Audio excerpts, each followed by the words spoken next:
Hello everyone, আসসালামু আলাইকুম।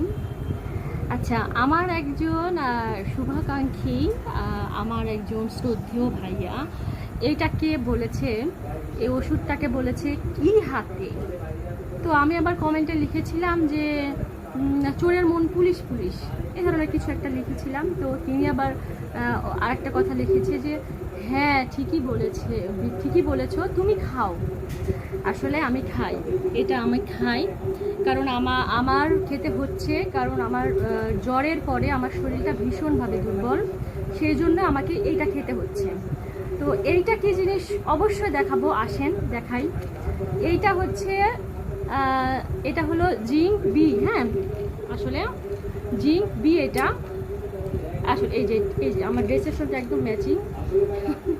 Zinc B খুলেও দেখাচ্ছি, এর ভিতরে আছে, আরও আছে। আমি মানে আর কি, ভিটামিন তো ধরেন খাওয়া যায় না, হ্যাঁ, গন্ধ লাগে।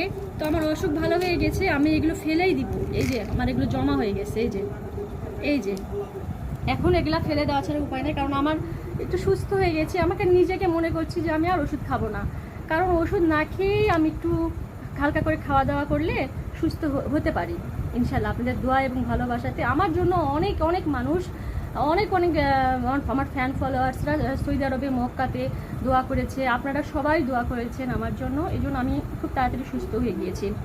তো এই টেবিলে বসে এই জায়গাটাতেই আমার হাতে ওষুধ ছিল, আমি খাচ্ছিলাম তখন, আমার হাতে ওষুধ ছিল। তো এই ওষুধটা দেখে উনি ভদ্রলোক এই কথাটা বলেছেন। তো যাই হোক, এবার ক্লিয়ার হয়তো বা হতে পারলেন, কারণ এগুলো হলো জিঙ্ক বি।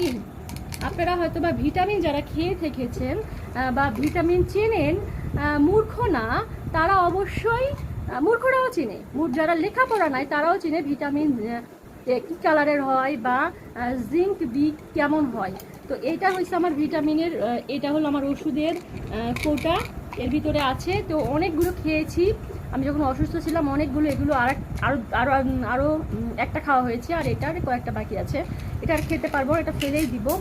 তো তখন আমার হাতে ছিল, তখন আমি কি করছিলাম, ওই যে খাবারের ভিডিওটা কেমন ছিল, 7 আপ ছিল হাতে, তো 7 আপ ওইখানে আমার ওই হাতে ছিল। তো এটা নিয়ে বিভিন্ন ধরনের মনে মানে বলেছিল যে হাতে কি খাও তুমি, এটা কিসের ওষুধ, বিভিন্ন প্যারা। তো দেখাই দিলাম, এই ওষুধটাই আমি খেয়েছিলাম, এখন এটা আছে, যদি কারো দরকার লাগে এটা নিয়ে নিন, যার দরকার লাগবে নিয়ে নিন, আর না হলে ফেলেই দিচ্ছি, ঠিক আছে। ওই ভাইয়ার উদ্দেশ্যে আমি বললাম এটা, এই ভিডিওটা করার উদ্দেশ্যই ওই ভাইয়াকে নিয়ে, কারণ ওই কমেন্ট করা নেই। ওকে, আল্লাহ হাফেজ।